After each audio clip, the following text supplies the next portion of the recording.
നമുക്കുണ്ടാകുന്ന പല അസുഖങ്ങൾക്കും കാരണം ദഹനം ശരിയായി നടക്കാത്തതാണ്. അത് ഗ്യാസ്ട്രിക്കിൻ്റെ ഇഷ്യൂസ് ആവാം, പൈൽസ് ആവാം, മലബന്ധം പോലുള്ള ഇഷ്യൂസ് ആവാം. അങ്ങനെ ഒരുപാട് കാരണങ്ങൾക്ക് ദഹനം വലിയൊരു ഘടകമാകുന്നുണ്ട്. ഇന്ന് ഞങ്ങൾ ഈ ചർച്ചയിൽ സംസാരിക്കാൻ പോകുന്നത് ഇത്തരം വിഷയങ്ങളെക്കുറിച്ചാണ്. ഇന്ന് എന്നോടൊപ്പമുള്ളത് doctor Shreya S Madhavan, doctor Basil's homoeo hospital, Pandikkad, Malappuram ജില്ല. നമസ്കാരം ഡോക്ടർ.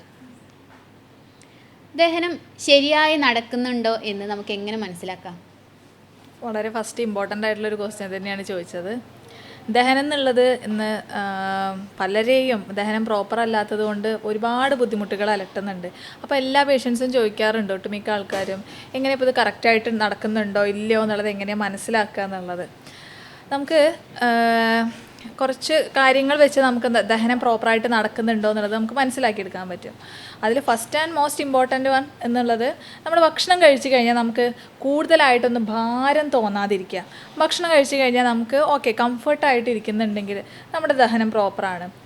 അതുപോലെ രണ്ടാമത്തേത് എന്ന് പറയുന്നത്, നമ്മൾ ഭക്ഷണം കഴിച്ച് കഴിഞ്ഞാൽ നോർമലായിട്ട് വിസർജ്യം പുറന്തള്ളുന്നത് ഡെയിലി എന്നുണ്ടെങ്കിൽ ഡെയിലി, പിന്നെ ഓരോരുത്തർ കഴിക്കുന്ന ഭക്ഷണത്തിന് ഡിപ്പെൻഡ് ചെയ്തിട്ടും ഇരിക്കും. അപ്പോൾ നമുക്ക് ദിവസവും ഉള്ള ശോധന എന്നുള്ളത് നമുക്ക് കറക്റ്റായിട്ട് പറയാൻ പറ്റില്ല. എങ്കിൽ പോലും കഴിക്കുന്ന ഭക്ഷണത്തിനനുസരിച്ചിട്ട് മോഷൻ പുറത്ത് പോകുന്നുണ്ട് എന്നുണ്ടെങ്കിൽ നമുക്കത് പ്രോപ്പറാണെന്ന് പറയാൻ പറ്റും.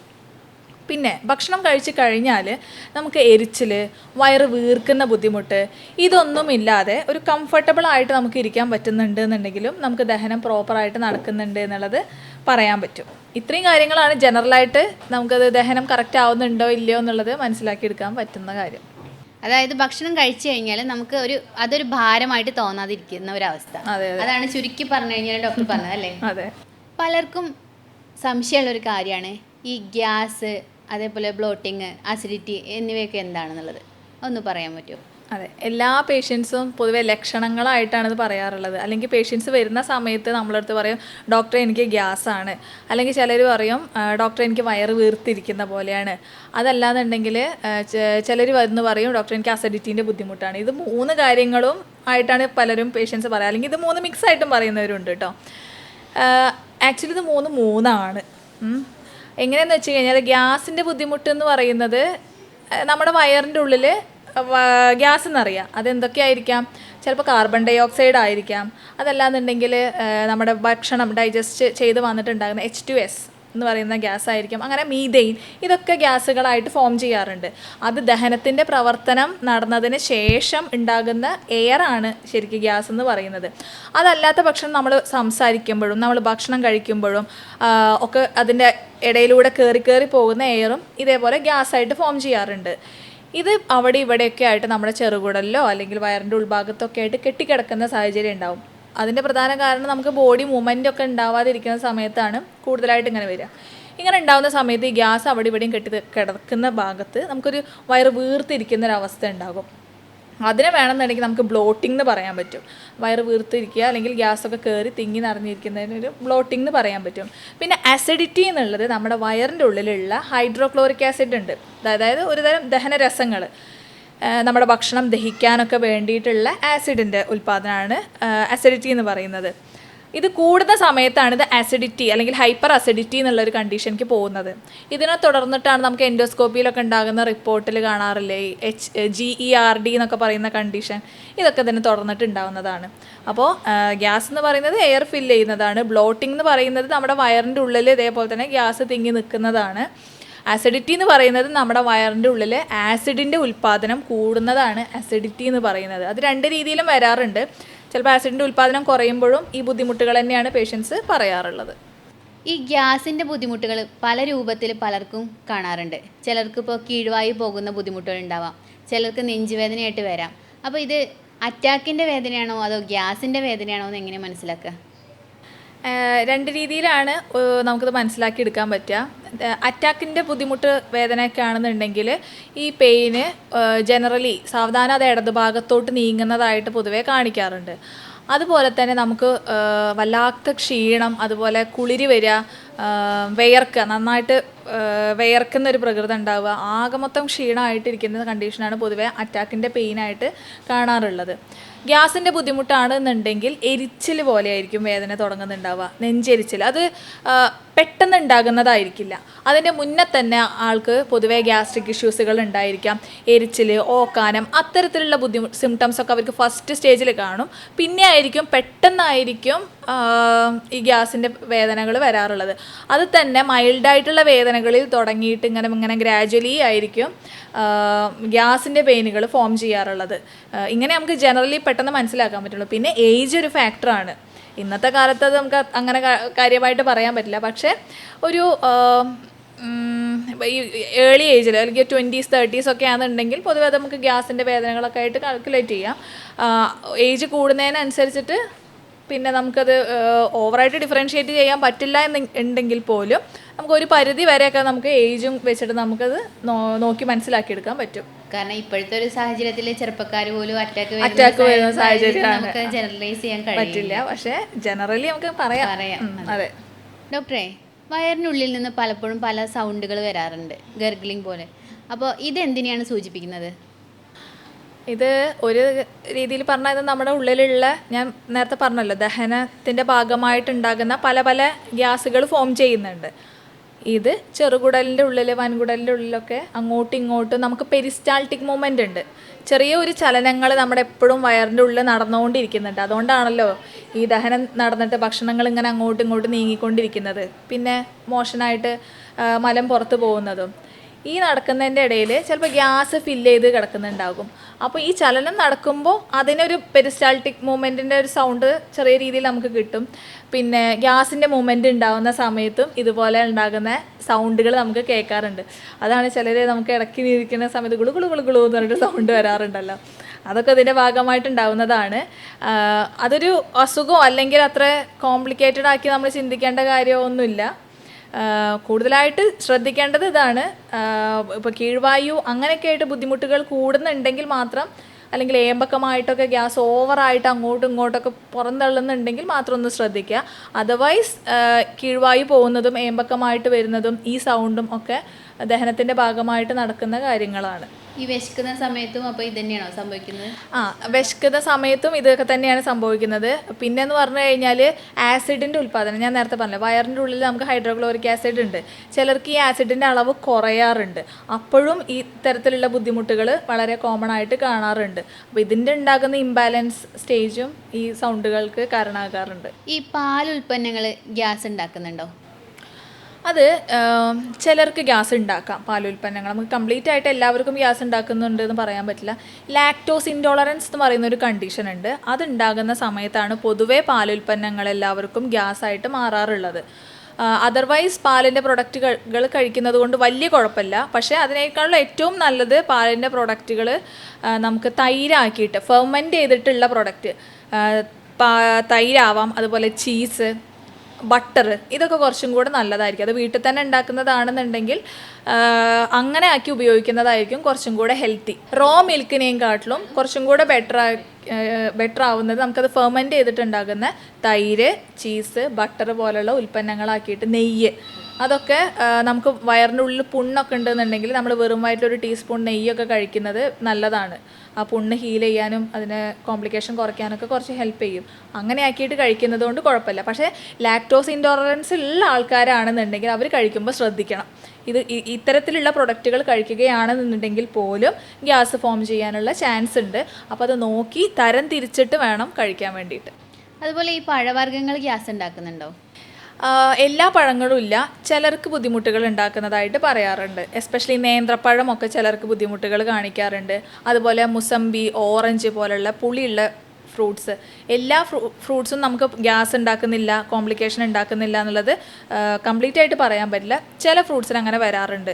എന്താണെന്ന് വെച്ച് കഴിഞ്ഞാൽ ചില ഫ്രൂട്ട്സിൽ ഉണ്ടാക്കുന്ന ഷുഗർ, അതിൻ്റെ ഡൈജഷൻ നടക്കാൻ വേണ്ടിയിട്ട്, അല്ലെങ്കിൽ ചില ഫ്രൂട്ട്സിൽ ഉണ്ടാകുന്ന ഷുഗർ അത് ഡൈജഷൻ നടന്നിട്ട് ഉണ്ടാകുന്ന പ്രൊഡക്റ്റുകൾ, അല്ലെങ്കിൽ അതിൻ്റെ ഡൈജഷനിൽ ഉണ്ടാകുന്ന മാറ്റങ്ങൾ, ദഹനത്തിൽ ഉണ്ടാകുന്ന മാറ്റങ്ങളൊക്കെ ചിലർക്ക് ബുദ്ധിമുട്ടുകൾ ഉണ്ടാക്കാറുണ്ട്.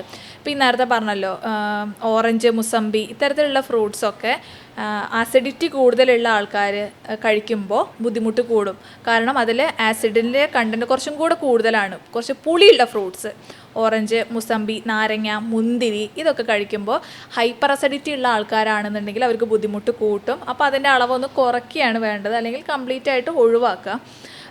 പക്ഷേ ഹൈപ്പോ അസിഡിറ്റി, അസിഡിൻ്റെ അളവ് കുറവുള്ള ആൾക്കാർക്ക് നേന്ത്രപ്പഴം പോലുള്ള ഭക്ഷണങ്ങൾ കഴിക്കുമ്പോൾ, ഫ്രൂട്ട്സ് കഴിക്കുമ്പോൾ അവർക്കത് ബുദ്ധിമുട്ട് കൂടും. അപ്പോൾ എന്താണെന്നുള്ളത് നമ്മൾ ഡിഫറൻഷ്യേറ്റ് ചെയ്ത് നോക്കിയിട്ട് വേണം കഴിക്കാൻ വേണ്ടിയിട്ട്. പിന്നെ കോമൺ ആയിട്ട് എല്ലാവർക്കും ആപ്പിള്, ഷമാം, അതുപോലെ ചിക്കു, പേരയ്ക്ക, ഇതൊക്കെ കോമൺ ആയിട്ട് എല്ലാവർക്കും കഴിക്കാവുന്നതാണ്. ഇപ്പോൾ ഈ പാലിൻ്റെ കാര്യം പറഞ്ഞ പോലെ തന്നെ ചായ, കാപ്പി മുതലായ കാര്യങ്ങളുണ്ട്. അതൊക്കെ ഗ്യാസ് വർദ്ധിപ്പിക്കുന്നുണ്ടോ? തീർച്ചയായിട്ടും വർദ്ധിപ്പിക്കും. ഇപ്പം നേരത്തെ പറഞ്ഞ പാലിലുള്ള ചായ, കാപ്പിയാണെന്നുണ്ടെങ്കിൽ എന്ത് തന്നെയാണെന്നുണ്ടെങ്കിലും അതിന് ബുദ്ധിമുട്ട് കൂട്ടും. ഈ ചായയിലും കാപ്പിയിലൊക്കെ ഉള്ള കഫെയിൻ എന്നുള്ള കണ്ടൻറ്റ് നമ്മുടെ വയറിലുള്ള ആസിഡിൻ്റെ ഉൽപ്പാദനത്തിനെ ബാധിക്കുന്ന കാര്യങ്ങളാണ്. ഇത് അങ്ങോട്ടും ഇങ്ങോട്ടും ഫ്ലക്ച്വേഷൻ കൂട്ടും ഈ കഫെയിൻ എന്നുള്ള കണ്ടൻറ്റ് നമ്മുടെ ബോഡിയിൽ അമിതമായിട്ട് എത്തുന്ന സമയത്ത്. അപ്പോൾ ഇത്തരക്കാർക്ക് ഗ്യാസിൻ്റെ ഉൽപ്പാദനത്തിലുണ്ടാകുന്ന വ്യതിയാനങ്ങൾ, ബുദ്ധിമുട്ടുകൾ കൂട്ടാനും കുറയ്ക്കാനൊക്കെ സാധ്യത ഉണ്ടാവാറുണ്ട്.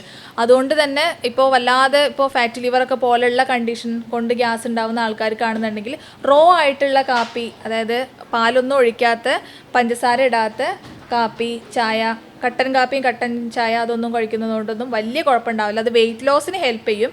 എങ്കിൽ പോലും ഗ്യാസിൻ്റെ ബുദ്ധിമുട്ടുകൾ ചിലർക്ക് ഉണ്ടാക്കാറുണ്ട്. അതുപോലെ തന്നെയാണ് ഗ്രീൻ ടീയുടെ ഉപയോഗവും. ചില പേഷ്യൻസ് എൻ്റെ അടുത്ത് പറയാറുണ്ട്, വെറും വയറ്റിൽ ഞാൻ ഗ്രീൻ ടീ കുടിക്കാറുണ്ട് എന്നുള്ളത്. അൾസർ ഉള്ള പേഷ്യൻസ് ആണ് എന്നുണ്ടെങ്കിൽ ഒരിക്കലും വെറും വയറ്റിൽ ഗ്രീൻ ടീ കുടിക്കാതിരിക്കുന്നതായിരിക്കും നല്ലത്. ഒരു മിഡ് മീലായിട്ട് നിങ്ങൾക്ക് ഉപയോഗിക്കാവുന്നതാണ്. അതായത് ബ്രേക്ക്ഫാസ്റ്റിൻ്റെയും ഉച്ചഭക്ഷണത്തിൻ്റെയും ഇടയ്ക്ക്, അല്ലെങ്കിൽ ഉച്ചഭക്ഷണം രാത്രി ഈ ഫുഡിൻ്റെയും ഇടയ്ക്ക് നിങ്ങൾക്ക് ഗ്രീൻ ടീ ഉപയോഗിക്കാം. ഈ ഗ്രീൻ ടീയുടെ വേറൊരു പ്രോപ്പർട്ടി എന്താണെന്ന് വെച്ച് കഴിഞ്ഞാൽ നമ്മുടെ വയറിൻ്റെ ഉള്ളിലുള്ള എച്ച് പൈലോറി ബാക്ടീരിയൻ്റെ ഇൻഫെക്ഷൻ കുറയ്ക്കാൻ വേണ്ടിയിട്ട് ഗ്രീൻ ടീ കുടിക്കുന്നത് നല്ലതാണ്. അപ്പോൾ ഓരോ ചായയും അല്ലെങ്കിൽ ഓരോ ഡ്രിങ്കും ഡിഫറെൻ്റ് ആയിരിക്കും ഗ്യാസിൻ്റെ ഇഷ്യൂസ് വരുമ്പോൾ ഓരോരുത്തർക്കും. ഡോക്ടർ പറഞ്ഞതിൻ്റെ ഒരു കാര്യം തുടർച്ചയായിട്ട് ചോദിക്കട്ടെ. ഇപ്പോൾ കേരളീയരുടെ ഭക്ഷണശീലത്തിൽ പ്രഭാത ഭക്ഷണത്തോടൊപ്പം ഒരു ചായ അല്ലെങ്കിൽ കാപ്പി മസ്റ്റാണ്. ഇത് ദഹനത്തെ ഏതെങ്കിലും രീതിയിൽ ബാധിക്കുന്നുണ്ടോ? യെസ്, വളരെ നല്ലൊരു ക്വസ്റ്റ്യനാണ്. വളരെയധികം ബാധിക്കും. കാരണം എന്താണെന്ന് വെച്ച് കഴിഞ്ഞാൽ നമ്മുടെ ഭക്ഷണത്തിലുള്ള കുറേ അയേൺ, അതുപോലെ തന്നെ കാൽസ്യം, ഇതിൻ്റെയൊക്കെ അബ്സോർപ്ഷൻ നമ്മൾ ഈ ബ്രേക്ക്ഫാസ്റ്റിൻ്റെ കൂടെ കഴിക്കുന്ന ചായയും കാപ്പിയും ഒരുമിച്ച് കഴിക്കുമ്പോൾ, നമ്മൾ എങ്ങനെയാണ് ഒരു ദോശ എടുക്കും, അല്ലെങ്കിൽ കറിയിൽ ഉപ്പും കഴിക്കും, അതിൻ്റെ കൂടെ ഒരു സിപ്പ് ചായ കുടിക്കും. ഇങ്ങനെ കഴിക്കുമ്പോൾ എന്താ സംഭവിക്കുന്നതെന്ന് വെച്ച് കഴിഞ്ഞാൽ നമ്മുടെ വയറിൽ കുറേ കാര്യങ്ങൾ അബ്സോർബ് ചെയ്യണ ഒരു പ്രോപ്പർട്ടി ഉണ്ട്. ഇതിൻ്റെ അബ്സോർപ്ഷൻ കുറയ്ക്കും, ആഗിരണം കുറയ്ക്കും. നമ്മൾ കഴിക്കുന്ന ഭക്ഷണത്തോടൊപ്പം ഉണ്ടാകുന്ന അയേൺ, കാൽസ്യം, ഇത്തരത്തിലുള്ള ആവശ്യമുള്ള മിനറൽസ്, വൈറ്റമിൻസിൻ്റെ ഒക്കെ അബ്സോർപ്ഷൻ, ആഗിരണം, ഇതിൻ്റെ കൂടെ ചായയും കാപ്പിയും എത്തിക്കഴിഞ്ഞാൽ കുറയും. അതാണ് അതിൻ്റെ മെയിൻ റീസൺ വരുന്നത്. അതുകൊണ്ടാണ് ചിലർക്കൊക്കെ അനീമിയ, രക്തക്കുറവ്, വിളർച്ചയൊക്കെ ഉണ്ടാകുന്ന പേഷ്യൻസിൻ്റെ അടുത്ത് നമ്മൾ പ്രത്യേകം പറയുന്നത് അതാണ്, ചായയും കാപ്പിയും ഒഴിവാക്കാൻ വേണ്ടിയിട്ട്. അതിന് പ്രധാന കാരണം അതാണ്, അയണിൻ്റെയും കാൽസ്യത്തിൻ്റെ അബ്സോർപ്ഷൻ കുറയും. ഈ അനീമിയ ഉള്ളവർക്കും ഈ ഗ്യാസിൻ്റെ ബുദ്ധിമുട്ട് വളരെ കോമൺ ആയിട്ട് കാണാറുണ്ട്. അപ്പോൾ മാക്സിമം അത് ഒഴിവാക്കുന്നതായിരിക്കും നല്ലത്. അതല്ല കുടിച്ചേ മതിയാവൂ എന്നുണ്ടെങ്കിൽ ഒരു അരമണിക്കൂറിന് ശേഷം മാത്രം ചായയും കാപ്പിയും കുടിക്കുന്നതായിരിക്കും നല്ലത്. അതുപോലെ നമ്മുടെ മറ്റൊരു ശീലമാണ് നല്ല ഹെവി ആയിട്ടുള്ള ഫുഡ് കഴിക്കുക. എന്തെങ്കിലും ഫംഗ്ഷനൊക്കെ പോയി കഴിഞ്ഞാൽ ഹെവി ആയിട്ട് ഫുഡ് കഴിക്കും. അത് കഴിഞ്ഞ് കഴിഞ്ഞാൽ ഒരു സോഫ്റ്റ് ഡ്രിങ്ക് അല്ലെങ്കിൽ ഒരു സോഡ മസ്റ്റാണ്. ഇത് ഗ്യാസിനെ ബാധിക്കുന്നുണ്ടോ? എല്ലാവർക്കും ഒരു തെറ്റിദ്ധാരണ ഉണ്ടാവാറുണ്ട്, ഇത് കഴിച്ചു കഴിഞ്ഞാൽ ഈ പോകുന്നത് വയറിൽ കെട്ടിക്കിടക്കുന്ന ഗ്യാസാണ് എന്നുള്ളത്. കഴിച്ചു കഴിഞ്ഞാൽ ഉണ്ടാകുന്ന ആ ഒരു ഏമ്പക്കം, ഒരു റിലീഫ് മാത്രം, അത് താൽക്കാലികമായിട്ടുള്ള റിലീഫ് മാത്രമാണ് കിട്ടുന്നത്. ഇതെന്താണ്? കാർബണേറ്റഡ് ഡ്രിങ്ക് ആണ് നമ്മൾ ഈ കുടിക്കുന്ന സോഫ്റ്റ് ഡ്രിങ്ക്സ്. ഇതിലുണ്ടാകുന്ന കാർബൺ ഡൈ ഓക്സൈഡാണ് നമ്മൾ ഈ കുടിച്ചു കഴിഞ്ഞാൽ അപ്പം തന്നെ പുറന്തള്ളി പോകുന്നത്. അത് താൽക്കാലികമായിട്ടുള്ളൊരു ഒരു റിലീഫ് മാത്രമാണ് ഉണ്ടാക്കുന്നത്. ഇതിൻ്റെ കണ്ടിന്യൂസ് ആയിട്ടുള്ള ഉപയോഗം ആക്ച്വലി ഗ്യാസിൻ്റെ ബുദ്ധിമുട്ട് കൂട്ടുകയാണ് ചെയ്യുന്നുണ്ടായിരിക്കുക. അതിലുള്ള ഷുഗർ കാര്യങ്ങളൊക്കെ നമ്മുടെ ബോഡിക്ക് നേരെ ഓപ്പോസിറ്റാണ് ആക്ട് ചെയ്യുന്നത്. അപ്പോൾ മാക്സിമം അത്തരം ഡ്രിങ്ക്സ് കുടിക്കുന്നത് ഒഴിവാക്കുന്നതായിരിക്കും നല്ലത്. പിന്നെ അതിൽ തന്നെ ഉള്ള പഞ്ചസാര, ഈ സോഫ്റ്റ് ഡ്രിങ്ക്സിലുള്ള പഞ്ചസാര എന്താ സംഭവിക്കുന്നതെന്ന് വെച്ച് കഴിഞ്ഞാൽ നമ്മുടെ വയറിൻ്റെ ഉള്ളിലുള്ള നല്ല ബാക്ടീരിയൽ കൾച്ചർ ഉണ്ടായിരിക്കും. ഈ ബാക്ടീരിയൽ കൾച്ചറിനെ നേരെ ഓപ്പോസിറ്റായിട്ട് ആക്ട് ചെയ്യാൻ തുടങ്ങും. അത് നശിക്കാൻ കാരണമാകുന്നുണ്ട് ഇതിലുണ്ടാകുന്ന ഓവറായിട്ടുള്ള പഞ്ചസാര. ഇത്തരത്തിൽ നമ്മുടെ ബാക്ടീരിയൽ ഫ്ലോറയിൽ ഉണ്ടാകുന്ന താറുമാറുകൾ ഉണ്ടാകുമ്പോഴും നമുക്ക് ഗ്യാസ്ട്രിക് ബുദ്ധിമുട്ടുകൾ, അതുപോലെ തന്നെ വയറിനുണ്ടാകുന്ന ശോധന പ്രശ്നങ്ങളൊക്കെ കോംപ്ലിക്കേഷൻ കൂട്ടുകയാണ് ചെയ്യുക. അതുപോലെ നമ്മൾ ഫാസ്റ്റായിട്ട് ഫുഡ് കഴിക്കുക, അതായത് വേഗത്തിൽ കഴിച്ചു തീർക്കുക, ധൃതിയിൽ കഴിച്ചു തീർക്കുന്നത് ഈ ദഹനത്തെ നശിപ്പിക്കുമോ? ഓഫ് കോഴ്സ് നശിപ്പിക്കും. നമ്മുടെ ദഹന പ്രവർത്തനങ്ങൾ തുടങ്ങുന്നത് തന്നെ വായയിലാണ്, അവസാനിക്കുന്നത് മലദ്വാരത്തിൻ്റെ അവിടെയുമായിരിക്കും. നമ്മുടെ എന്തുകൊണ്ടാണ് വായിൽ തുടങ്ങുന്നതെന്ന് പറയാൻ കാരണം, നമ്മുടെ വായൻ്റെ ഉള്ളിൽ ഒരുപാട് സലൈവറി എൻസൈംസ് ഉണ്ട്. ദഹനരസങ്ങളുണ്ട്. അവിടെ നിന്നാണ് ശരിക്കും നമ്മുടെ ദഹനം സ്റ്റാർട്ട് ചെയ്യുന്നത്. അതുകൊണ്ടാണ് നന്നായിട്ട് ചെയ്തിട്ട് നന്നായിട്ട് ചവച്ചരച്ച് ഭക്ഷണം കഴിക്കുക എന്നുള്ളതിൻ്റെ ഇമ്പോർട്ടൻസ് അവിടെയാണ് ഉള്ളത്. അതുകൊണ്ട് തന്നെ പെട്ടെന്ന് ഭക്ഷണം കഴിക്കുന്ന ആൾക്കാർക്ക് എന്താ സംഭവിക്കുന്നത്, ദഹനം പ്രോപ്പറായിട്ട് നടക്കില്ല. വായിൽ നിന്ന് ദഹിക്കേണ്ട ഒരുപാട് കാര്യങ്ങളുണ്ട്, അതൊന്നും ദഹിക്കാതെ നേരെ കറക്റ്റായിട്ട് ഓട്ടോമാറ്റിക്കലി പോകുന്നത് എവിടേക്കാണ്, വയറിൻ്റെ ഉള്ളിലോട്ടാണ്. പല ഫുഡ് ഐറ്റംസും വായിൽ ദഹിക്കേണ്ടതുണ്ട്, വയറിലെത്തിയത് ദഹിക്കില്ല. വയറിൽ ദഹിക്കേണ്ടത് ചെറുകുടലിൽ എത്തിക്കഴിഞ്ഞാൽ ദഹിക്കില്ല. ഓരോ ഭക്ഷണത്തിലുള്ള ഓരോ സ്റ്റേജിലും ഓരോരോ ഘടകങ്ങളാണ് ദഹിച്ചു പോകേണ്ടത്. ഇങ്ങനെ വായിൽ ചവച്ചരച്ച് കഴിക്കാതെ വരുമ്പോഴാണ് ഈ ഗ്യാസിൻ്റെ ബുദ്ധിമുട്ട്, ദഹന പ്രവർത്തനങ്ങൾ, അതുപോലെ തന്നെ വയറ് വീർക്കുക, ശോധന പ്രശ്നങ്ങളൊക്കെ ഇത്തരം പേഷ്യൻസിന് ഉണ്ടാവാറുണ്ട്. അപ്പോൾ നന്നായിട്ട് ചെയ്ത് കഴിക്കുക, നന്നായിട്ട് ചവച്ചരച്ച് കഴിക്കേണ്ടതും അതുപോലെ തന്നെ സമയമെടുത്ത് കഴിക്കേണ്ടതും അനിവാര്യമായിട്ടുള്ള ഒന്ന് തന്നെയാണ്. ഇപ്പോൾ ദഹനത്തെക്കുറിച്ച് പറയുമ്പോഴാണ് നമ്മുടെ കോൺസ്റ്റിപ്പേഷൻ അഥവാ മലബന്ധം പൊതുവെ എല്ലാവരിലും കാണുന്നുണ്ട്. അപ്പോൾ ഈ ടോയ്ലറ്റിംഗ് രീതികളെ ഇതെങ്ങനെ ബാധിക്കുന്നുണ്ട്? ഇന്നത്തെ ജനറേഷൻ എങ്ങനെയാണെന്ന് വെച്ച് കഴിഞ്ഞാൽ എല്ലായിടത്തും പറഞ്ഞ് നമുക്ക് മടുത്തൊരു കാര്യമാണ് ഫോൺ കൊണ്ടുപോയിട്ടാണ് ടോയ്ലറ്റ് പോകുക എന്നുള്ളത്, അല്ലേ? പണ്ടത് ന്യൂസ് പേപ്പർ ആയിരുന്നു, ഇന്നത് മാറിയിട്ട് അത് ഫോണിലോട്ട് മാറിയിട്ടുണ്ട്. നമ്മളിത് സ്ക്രോൾ ചെയ്തിരിക്കുമ്പോൾ എത്രത്തോളം സമയം നമ്മൾ ടോയ്ലറ്റിൽ പോയി സ്ട്രെയിൻ ചെയ്തിരിക്കുന്നുണ്ട് എന്നുള്ളത് നമ്മൾ മനസ്സിലാവുന്നില്ല, സമയം പോകുന്നത് അറിയുന്നില്ല. അതാണ് ആദ്യം തന്നെ മാറ്റേണ്ടത്. ഒരുപാട് നേരം ടോയ്ലറ്റിൽ പോയിട്ട് ഇരിക്കുന്ന ഹാബിറ്റ് നമ്മൾ ആദ്യം തന്നെ എടുത്ത് ഒഴിവാക്കേണ്ടതായിട്ടുള്ള ഒന്നാണ്. പിന്നെ അതുപോലെ തന്നെയാണ് നന്നായിട്ട് വെള്ളം കുടിക്കുക, നന്നായിട്ട് ഫൈബർ കണ്ടൻ്റ് ഉള്ള ഭക്ഷണങ്ങൾ കഴിക്കുക, കാർബണേറ്റഡ് അതായത് മൈദ അതുപോലെ പൊറോട്ട കാര്യങ്ങളൊക്കെ മാക്സിമം ഒഴിവാക്കുക, പുറത്തുനിന്നുള്ള ഫാസ്റ്റ് ഫുഡ് മാക്സിമം അവോയ്ഡ് ചെയ്യുക. ഇത്തരം കാര്യങ്ങളൊക്കെ ചെയ്ത് കഴിഞ്ഞാൽ തന്നെ നമുക്ക് നോർമലായിട്ടുള്ള ദഹനവും അതുപോലെ തന്നെ ശോധനയും ക്ലിയർ ആക്കി എടുക്കാൻ പറ്റും. അപ്പോൾ മെയിനായിട്ട് ചെയ്യേണ്ടത് ഇതാണ്, ഒരുപാട് നേരം ടോയ്ലറ്റിൽ സ്പെൻഡ് ചെയ്യരുത്. മാക്സിമം 3 to 5 minutes അത്രേ ഉള്ളൂ. നമുക്ക് ടോയ്ലറ്റ് പോകാനുള്ള സെൻസേഷൻ വരുന്നു, നമ്മൾ ടോയ്ലറ്റ് പോകുന്നു, മോഷൻ പോയി കഴിഞ്ഞതിന് ശേഷം തിരിച്ചു പോരുക. അല്ലാതെ അതിൽ ഒരുപാട് നേരം സ്പെൻഡ് ചെയ്താൽ തന്നെ നമുക്ക് പൈൽസ്, ഫിഷർ പോലെയുള്ള ഫിസ്റ്റുല ഒക്കെ പോലെയുള്ള ബുദ്ധിമുട്ടുകൾ ഓട്ടോമാറ്റിക്കലി വരാൻ തുടങ്ങും. പിന്നെയെന്ന് പറഞ്ഞു കഴിഞ്ഞാൽ നമുക്കൊരു ബ്രെയിൻ സ്റ്റൊമക്ക് കണക്ഷൻ ഉണ്ട്. നമുക്ക് ടോയ്ലറ്റ് പോകുമ്പോൾ നമ്മളവിടെ പോയിരിക്കുന്ന സമയത്ത് നമ്മുടെ ബ്രെയിനിന് അറിയാം, ഓക്കെ ഇത് ടോയ്ലറ്റ് പോകാൻ വേണ്ടിയിട്ടാണ്, ആ പ്രവർത്തനമാണ് ഇപ്പോൾ നടക്കേണ്ടത് എന്നുള്ളത്. പക്ഷെ നമ്മളിത് ഫോണും കൊണ്ട് പോയിരിക്കുന്ന സമയത്ത് എന്താ സംഭവിക്കുക, ബ്രെയിൻ കൺഫ്യൂഷൻ വരും, എന്താ ഇപ്പോൾ ചെയ്യേണ്ടത് എന്നുള്ളത്. നമ്മൾ അതിലാണോ ശ്രദ്ധിക്കേണ്ടത് അതോ ടോയ്ലറ്റ് പോകുന്ന കാര്യത്തിലാണോ ശ്രദ്ധിക്കേണ്ടത് എന്നുള്ളൊരു കൺഫ്യൂഷൻ വരികയും പിന്നെ അങ്ങോട്ടാണ് നമുക്ക് ഈ മെൻ്റൽ ഉണ്ടാകുന്ന അല്ലെങ്കിൽ എന്താ പറയുക ഇത്തരത്തിലുണ്ടാകുന്ന പല കാര്യങ്ങളും നമ്മുടെ ഗട്ടിൻ്റെ പ്രവർത്തനത്തിനെ ബാധിക്കുന്നതായിട്ട് നമുക്ക് കോമൺ ആയിട്ട് അറിയാം. നമുക്കുണ്ടാകുന്ന സ്ട്രെസ്സ് അല്ലെങ്കിൽ ഉറക്കക്കുറവ് ഒക്കെ നമ്മുടെ ദഹന പ്രവർത്തനത്തിനെ ബാധിക്കുന്നുണ്ട്. അതിൻ്റെയൊക്കെ മെയിൻ കാരണം നമുക്ക് ഈ ബ്രെയിനും വയറും തമ്മിലുള്ള കണക്ഷനാണ്. അതിലൊന്ന് തന്നെയാണ് ഇപ്പോൾ ഈ ടോയ്ലറ്റ് പോയിരിക്കുമ്പോൾ ഉണ്ടാകുന്ന ഈ ഹാബിറ്റും. അതൊക്കെ മാക്സിമം അവോയ്ഡ് ചെയ്യുന്നതാണ് നല്ലത്. ബ്രെയിനെ ഡൈവേർട്ട് ചെയ്ത് വിടുകയാണ്. അതെ. അപ്പോൾ അത് മാക്സിമം അവോയ്ഡ് ചെയ്യാം. ഇപ്പോൾ നമ്മൾ പറഞ്ഞല്ലോ ഡോക്ടറെ, മലബന്ധം കോൺസ്റ്റിപ്പേഷൻ്റെ കാര്യം. ഇപ്പോൾ മലബന്ധം ഇതിന് ഒരു കാരണമാകുന്നുണ്ടോ? അതേപോലെ സ്ത്രീകൾക്ക് കൂടുതലായിട്ട് മലബന്ധം കണ്ടുവരുന്നുണ്ട്, അത് എന്തുകൊണ്ടാണ്? മലബന്ധം നമുക്ക് കുറേ കാരണങ്ങൾ കൊണ്ട് വരുന്നുണ്ട്. അതിൽ കുറച്ച് കാര്യങ്ങളാണ് ഇപ്പോൾ നമ്മൾ നേരത്തെ പറഞ്ഞത്. കറക്റ്റായിട്ടുള്ള ടോയ്ലറ്റ് ഹാബിറ്റ് ഇല്ലാത്തത്, ഫൈബർ കണ്ടൻ്റ് ഉള്ള ഭക്ഷണങ്ങൾ കൂടുതലായിട്ട് കഴിക്കാത്തത്, വെള്ളം കൂടി കുറയുമ്പോൾ ഉറക്കക്കുറവുണ്ടാകുന്ന സമയത്തൊക്കെ വരാം. അതുപോലെ തന്നെ സ്ത്രീകൾക്ക് ഇത് ഒരു പക്ഷേ കൂടാനുള്ളതിൻ്റെ ഒരു കാരണം നമുക്ക് പറയാൻ പറ്റുന്നത് ഹോർമോണിൽ ഉണ്ടാകുന്ന ചേഞ്ചസ് ആണ്. അത്തരം ബുദ്ധിമുട്ടുകൾ ഒരു പക്ഷേ കോൺസ്റ്റിപ്പേഷൻ പോലെയുള്ള ബുദ്ധിമുട്ടുകൾ സ്ത്രീകൾക്ക് കൂടുതലാവാൻ കാരണമായിരിക്കാം. പിന്നെ മറ്റൊരു കാരണം എന്ന് പറഞ്ഞു കഴിഞ്ഞാൽ നമുക്ക് പ്രഗ്നൻസിക്ക് ഉണ്ടാകുന്ന ബുദ്ധിമുട്ട്, ഈ മലദ്വാരത്തിൻ്റെ അല്ലെങ്കിൽ റെക്റ്റം ആ ഏരിയയ്ക്കാണ് നമുക്ക് ബേബീൻ്റെ വെയിറ്റും കൂടെ വരുമ്പോൾ ഉണ്ടാകുന്ന പ്രഷർ വരുന്നത്. പിന്നെ ചിലർക്ക് ഈ പ്രഗ്നൻസി ടൈമിൽ എടുക്കുന്ന അയൺ ടാബ്ലറ്റുകൾ എടുക്കുന്ന സമയത്തും ചിലർക്ക് ഈ ബുദ്ധിമുട്ടുകൾ ഉണ്ടാവാറുണ്ട്, കോൺസ്റ്റിപ്പേഷൻ ഉണ്ടാവാറുണ്ട്. അതായിരിക്കാം ഒരു പക്ഷേ ഈ ഒരു പറയുന്നത് സ്ത്രീകൾക്ക് മലബന്ധം കൂടുതലായിട്ട് വരുന്നു എന്നുള്ളത്. പിന്നെ അതിനെ തുടർന്നിട്ട് ഇപ്പോൾ നോർമൽ ഡെലിവറിയും കൂടി ആവുന്ന സമയത്ത് അതിനുണ്ടാകുന്ന പുഷ് ചെയ്യുമ്പോൾ ഉണ്ടാകുന്ന ആ ഒരു പ്രഷർ കാരണമൊക്കെ പൈൽസ്, ഫിഷർ പോലെയുള്ള ബുദ്ധിമുട്ടുകൾ വളരെ കോമൺ ആയിട്ട് സ്ത്രീകൾക്ക് കണ്ടുവരാറുണ്ട്. അപ്പോൾ ഈ കാര്യങ്ങളായിരിക്കാം അതിനൊരു പ്രധാന കാരണമായിട്ട് വരുന്നത്. പൈൽസ് തുടങ്ങുന്ന ആദ്യ ലക്ഷണങ്ങൾ എന്തൊക്കെയാണ്?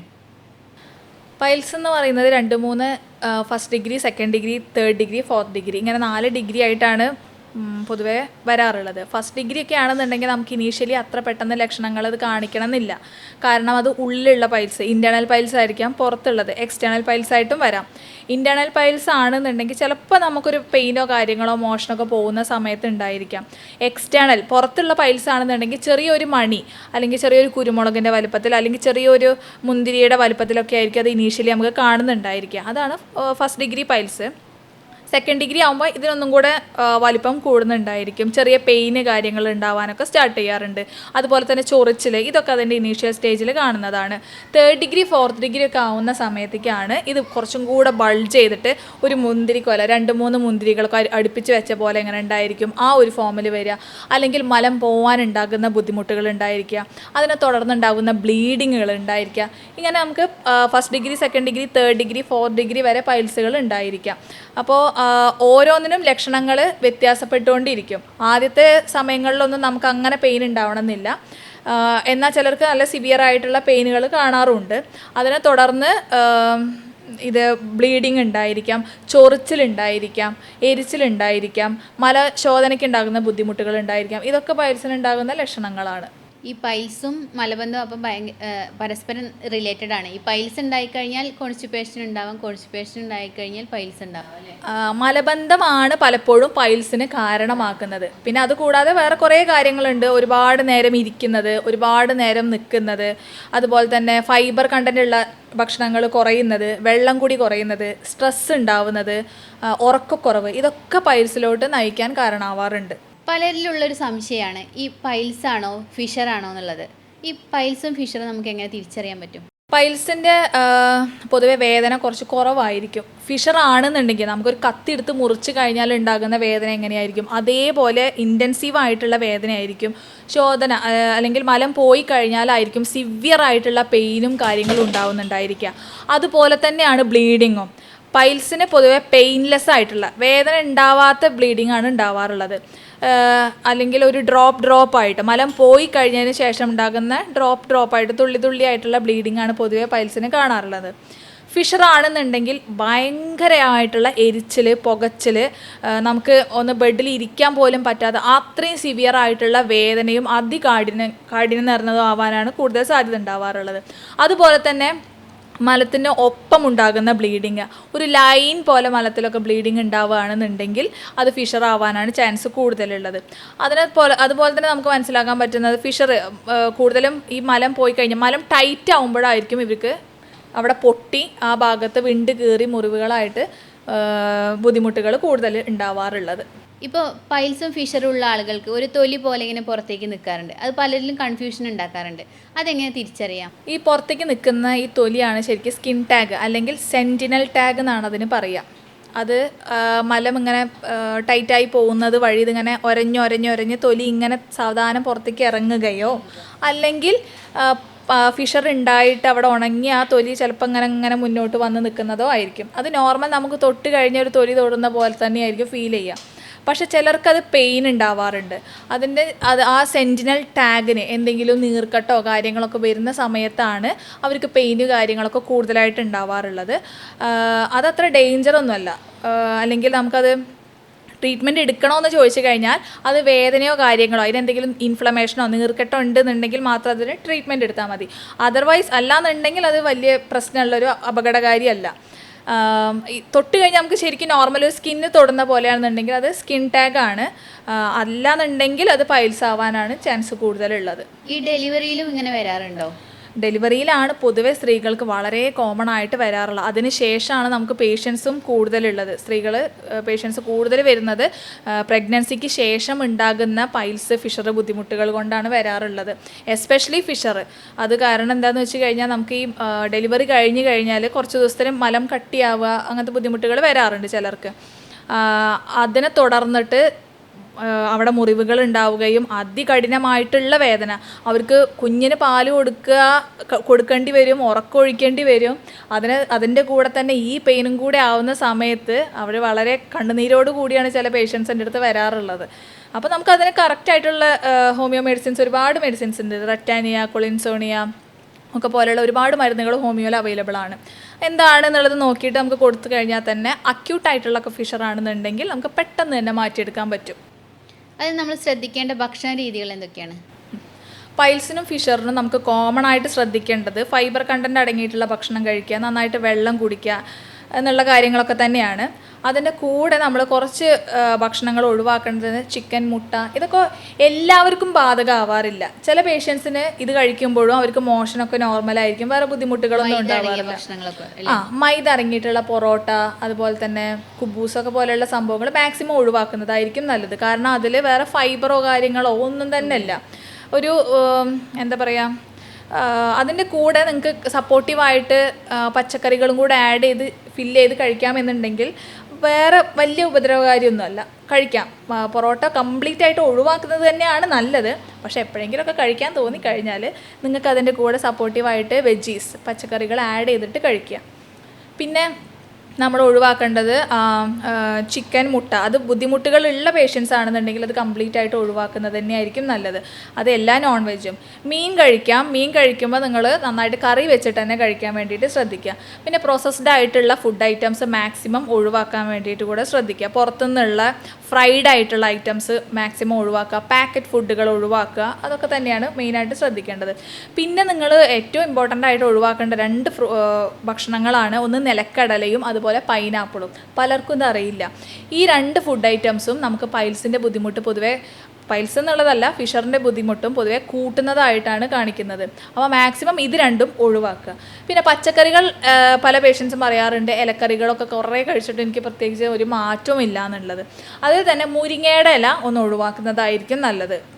പിന്നെ അതുപോലെ നമ്മൾ ഒഴിവാക്കേണ്ടത് ബാക്കി എല്ലാ പച്ചക്കറികളും നിങ്ങൾക്ക് കഴിക്കാം. പിന്നെ കൂടുതലായിട്ട് ഉൾപ്പെടുത്തേണ്ടത് വെണ്ടയ്ക്ക, കോഴയ്ക്ക, അതുപോലെ തന്നെ വഴുതനങ്ങ, ഈ പച്ചക്കറികൾ കൂടുതലായിട്ട് ഉൾപ്പെടുത്തുക.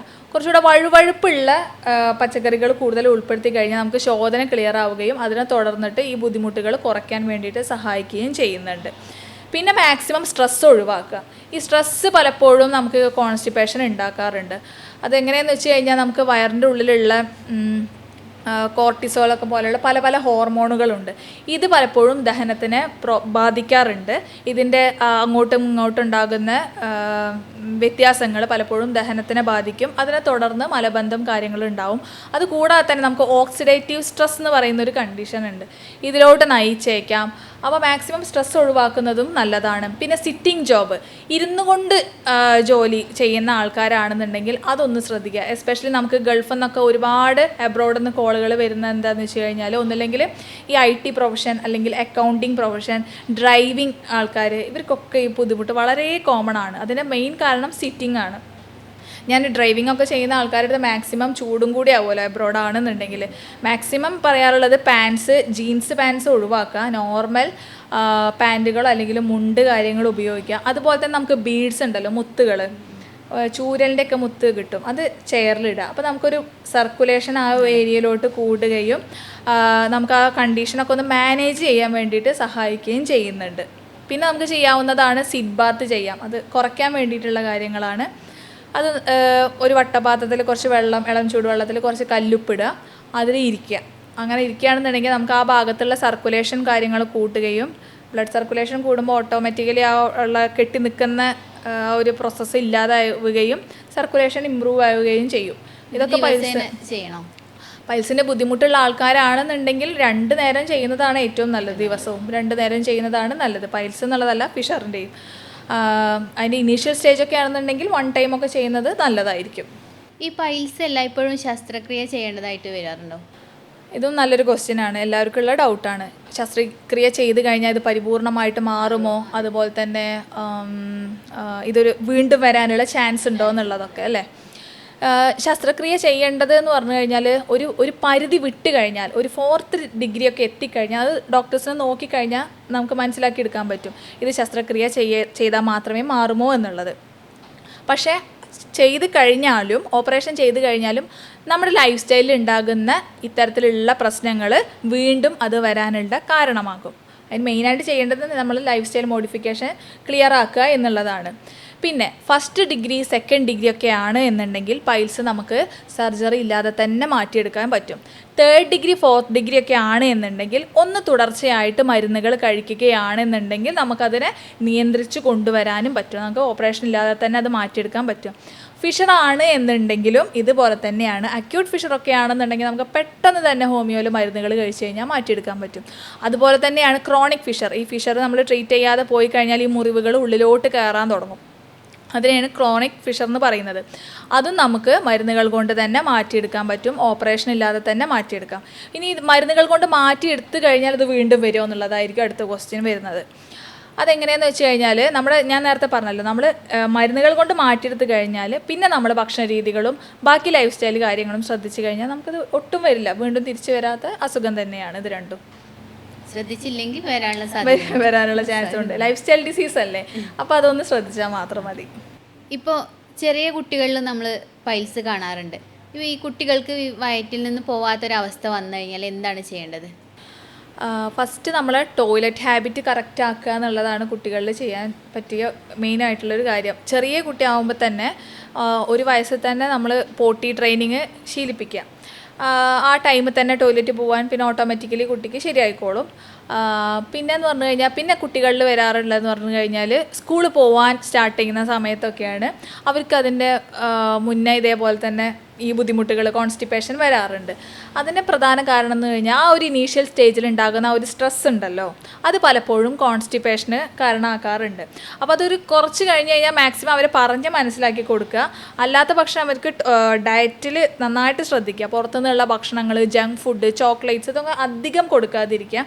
ഫൈബർ കണ്ടൻ്റ് ഉള്ള ഭക്ഷണങ്ങൾ കൂടുതലായിട്ട് കൊടുക്കുക. പിന്നെ കുട്ടി പ്രോപ്പറായിട്ട് ഉറങ്ങുന്നുണ്ട് എന്നുള്ളതും അതുപോലെ തന്നെ നന്നായിട്ട് വെള്ളം കുടിക്കാനും കൂടെ ഒന്ന് ശ്രദ്ധിക്കുന്നത് നല്ലതായിരിക്കും. പിന്നെ വല്ലാതെ ബുദ്ധിമുട്ടുണ്ടെന്നുണ്ടെങ്കിൽ നമുക്ക് ഹോമിയോയിലൊക്കെ സിമ്പിൾ മരുന്നുകളുണ്ട്. വേറെ സൈഡ് എഫക്റ്റോ പ്രശ്നങ്ങളോ ഒന്നുമില്ലാതെ തന്നെ നമുക്കത് കംപ്ലീറ്റ് ആക്കിയിട്ട് തന്നെ ക്ലിയർ ആക്കി മാറ്റിയെടുക്കാൻ പറ്റാറുണ്ട്. ഈ നവജാത ശിശുക്കളിൽ നമ്മൾ ഈ ബുദ്ധിമുട്ടുകൾ കാണാറുണ്ട്. കുട്ടിക്ക് 1-2 ദിവസമൊക്കെ വയറ്റിൽ പോവാതെ വരുമ്പോൾ അവർ ഭയങ്കര കരച്ചിലും കാര്യങ്ങളൊക്കെ ഉണ്ടാവാറുണ്ട്. അപ്പോൾ അങ്ങനെയുള്ള ആളുകൾ എന്തെല്ലാം ശ്രദ്ധിക്കണം? അമ്മ നന്നായിട്ട് വെള്ളം കുടിക്കുന്നുണ്ട് എന്നുള്ളത് ഉറപ്പ് വരുത്തുക. പിന്നെ എന്ന് പറഞ്ഞു കഴിഞ്ഞാൽ നവജാത ശിശുക്കളിൽ ചിലർക്ക് എന്ന് പറഞ്ഞു കഴിഞ്ഞാൽ കുഞ്ഞു വാവയല്ലേ, അപ്പോൾ അവർക്ക് അവരെ ഇൻറ്റേർണൽ ഓർഗൻസൊക്കെ കറക്റ്റായിട്ട് ഫോം ചെയ്തോ അല്ലെങ്കിൽ അതുപോലെ തന്നെ ഫങ്ഷനിങ് ചെയ്ത് വരുന്നേ ഉണ്ടാവുള്ളൂ. അപ്പോൾ അവർക്ക് അതിൻ്റേതായിട്ടുള്ള ചെറിയ ബുദ്ധിമുട്ടുകൾ ഉണ്ടാവാറുണ്ട്. അതുമല്ലാന്നുണ്ടെങ്കിൽ അമ്മയുടെ ഫീഡിങ് കുറയുന്ന സമയത്ത് നമ്മൾ മറ്റുള്ള ആർട്ടിഫിഷ്യലായിട്ടുള്ള പാല് കാര്യങ്ങൾ കൊടുക്കുമ്പോഴും ഇതേപോലെ കുഞ്ഞുങ്ങൾക്ക് ബുദ്ധിമുട്ടുകൾ ഉണ്ടാവാറുണ്ട്. അത് ഒന്നുമില്ലാന്നുണ്ടെങ്കിൽ അത് നേർപ്പിച്ച് കൊടുക്കാൻ വേണ്ടിയിട്ട് ശ്രദ്ധിക്കുക. ഇതൊക്കെ മാനേജ്മെൻറ്റ് കാര്യങ്ങളാണ്, പക്ഷേ ഇതൊന്നും ചിലപ്പോൾ പ്രാക്ടിക്കൽ ആയിക്കൊള്ളണമെന്നില്ല. ചെയ്യാൻ പറ്റുന്ന കാര്യങ്ങളാണ് പറയുന്നത്. നമ്മൾ ആർട്ടിഫിഷ്യൽ ആയിട്ടുള്ള മിൽക്കാണെന്നുണ്ടെങ്കിൽ അത് നേർപ്പിച്ച് കൊടുക്കാൻ വേണ്ടിയിട്ട് ശ്രദ്ധിക്കുക. പിന്നെ എന്ന് പറഞ്ഞു കഴിഞ്ഞാൽ അമ്മ നന്നായിട്ട് വെള്ളം കുടിക്കുക, ഫീഡിങ് ശ്രദ്ധിക്കുക, നന്നായിട്ട് വെള്ളം കുടിക്കാൻ വേണ്ടിയിട്ട് ശ്രദ്ധിക്കുക. പിന്നെ വല്ലാതെ ബുദ്ധിമുട്ടുണ്ട് എന്നുണ്ടെങ്കിലും ഇതുപോലെ തന്നെ ഹോമിയോയിൽ നമുക്ക് കുഞ്ഞു കുഞ്ഞു മരുന്നുകളുണ്ട്. അത് കൊടുത്തു കഴിഞ്ഞാൽ വേറെ സൈഡ് എഫക്റ്റ് ഒന്നും ഇല്ലാതെ നമുക്കത് പെട്ടെന്ന് തന്നെ ക്ലിയർ ആക്കി എടുക്കാൻ പറ്റാറുണ്ട്. ദഹനം ശരിയാക്കാൻ വേണ്ടിയിട്ട് നമ്മൾ ദിവസേന പാലിക്കേണ്ട ശീലങ്ങൾ എന്തൊക്കെയാണ്? ഒന്നാമത്തത് സമയത്തിന് ഭക്ഷണം കഴിക്കുക, കറക്റ്റായിട്ടുള്ള പ്രോപ്പർ ടൈമിങ് കീപ്പ് ചെയ്യുക, സ്ട്രെസ്സ് കുറയ്ക്കുക, വെള്ളം നന്നായിട്ട് കുടിക്കുക, എക്സസൈസ് കാര്യങ്ങൾ ചെയ്യുക.